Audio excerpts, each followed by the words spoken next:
Buenos días compañeros, mi nombre es Alejandra Maldonado Iglesias y el día de hoy vamos a tratar el tema de cómo elaborar el marco metodológico de un proyecto o investigación.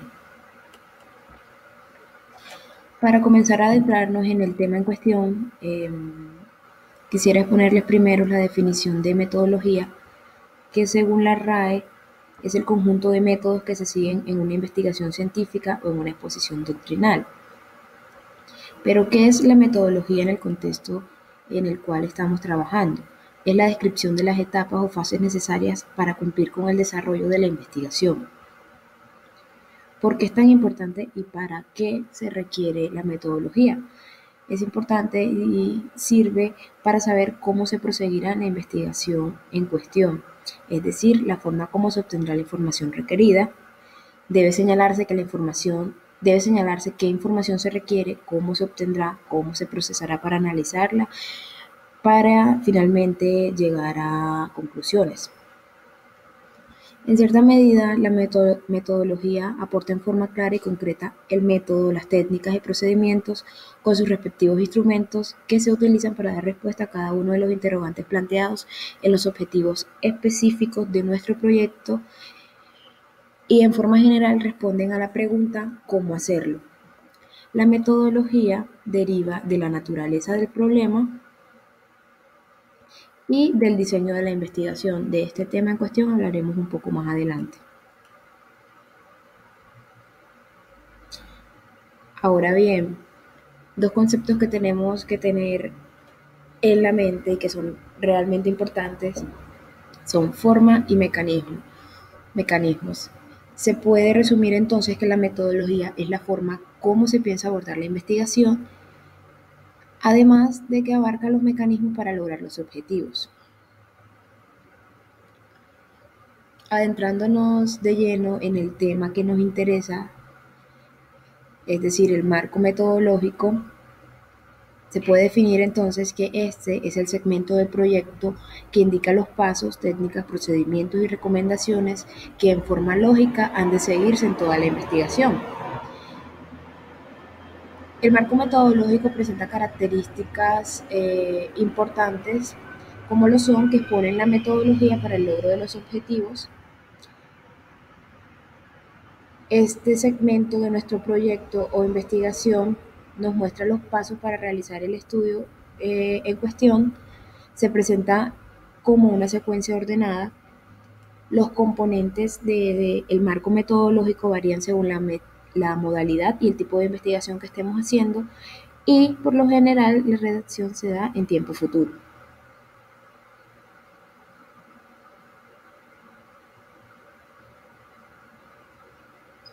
Un aspecto importante que debe tenerse en cuenta en el marco metodológico es que debe haber coherencia entre el diseño teórico o marco teórico y el metodológico.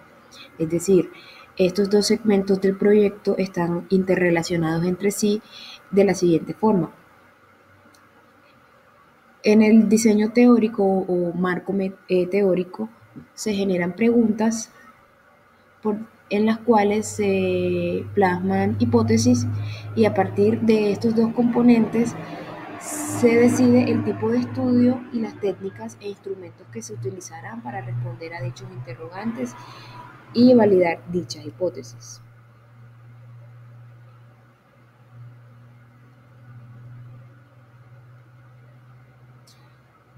Todo marco metodológico tiene una estructura de contenidos para su elaboración. A pesar de que el marco metodológico, como ya lo dije, varía dependiendo del estudio que se esté realizando. Este consta de una serie de pasos generales o de elementos generales los cuales se deben seguir. Entre esos podemos mencionar el tipo de la investigación, el diseño de la investigación, la población y muestra, la técnica de análisis de datos y la técnica de instrumentos para la recolección de datos.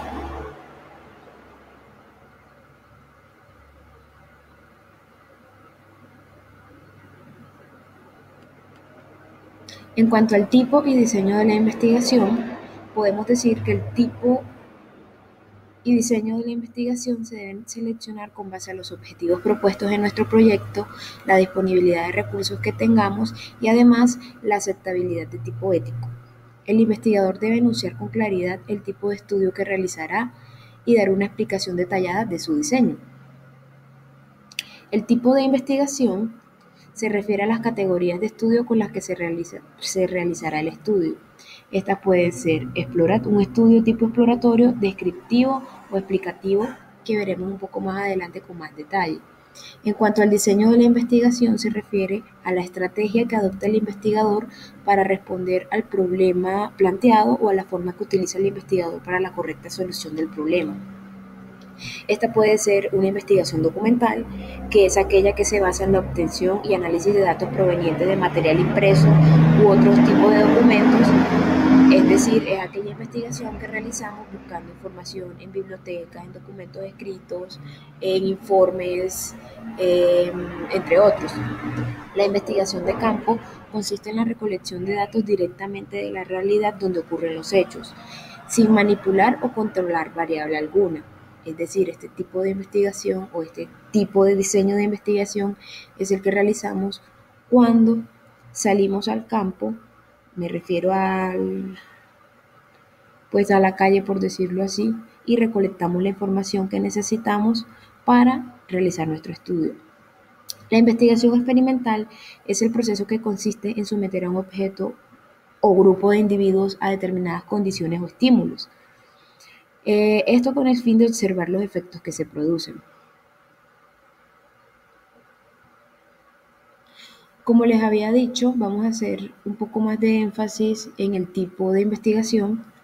Estos, como había mencionado anteriormente, pueden ser una investigación o estudios exploratorios, que es aquella que se efectúa sobre un tema u objeto poco conocido o estudiado, por lo que los resultados constituyen una visión aproximada de dicho objeto. Dentro de las características que tiene este tipo de estudio es que nos ayudan a familiarizarnos con un tema específico. El objetivo es aproximarnos a objetos o temas desconocidos. Contribuyen a la posterior formulación de un proyecto, es decir, este tipo de estudios muchas veces se hacen antes de la formulación de un proyecto y nos permite conocer nuevas líneas de investigación que potencialmente pueden ser desarrolladas como un proyecto. Finalmente, se puede decir que requiere de conocimiento y buen manejo de las fuentes de información. Dentro de los ejemplos que se pueden mencionar de este tipo de estudios, podemos decir las primeras investigaciones acerca del SIDA, ya que por ser una enfermedad nueva no se conocían sus causas ni formas de transmisión, y estudios sobre realidad virtual. Como lo dije antes y hago énfasis, este tipo de estudios se hace sobre temas poco trabajados o muy desconocidos. Los estudios descriptivos o investigación descriptiva consiste en la caracterización de un hecho, de un fenómeno, con el fin de establecer su comportamiento. Los estudios descriptivos miden de forma independiente las variables y aun cuando no se formulen hipótesis, las primeras aparecerán enunciadas en los objetivos de la investigación. Las características que tienen los estudios descriptivos, como lo puse aquí, es que muestran, es decir, sus resultados muestran. Entonces, caracterizan el objeto a partir de sus rasgos más peculiares y diferenciadores. Si pensamos un poco acerca de la definición de descripción, es enunciar características que vemos, que podemos ver o que podemos notar. Otra de las características de este tipo de estudios es que el objetivo es lograr conocer el objeto a partir de una descripción exacta de sus características. Miden las características a partir de variables e indicadores. Continuando con el último tipo de estudio que habíamos enunciado, es el estudio explicativo o la investigación explicativa, que se encarga de buscar el porqué de los hechos mediante el establecimiento de relaciones causa y efecto. Un ejemplo de esto son las indagaciones de las causas que genera la corrupción, por ejemplo, o el estudio de los efectos de una estrategia de enseñanza sobre el rendimiento estudiantil. Las características que presentan este tipo de estudios es que pretenden conocer o comprender el objeto de estudio. apuntan a las causas del fenómeno, responden a preguntas como ¿por qué ocurre?, ¿en qué condiciones ocurre? Y son estudios más estructurados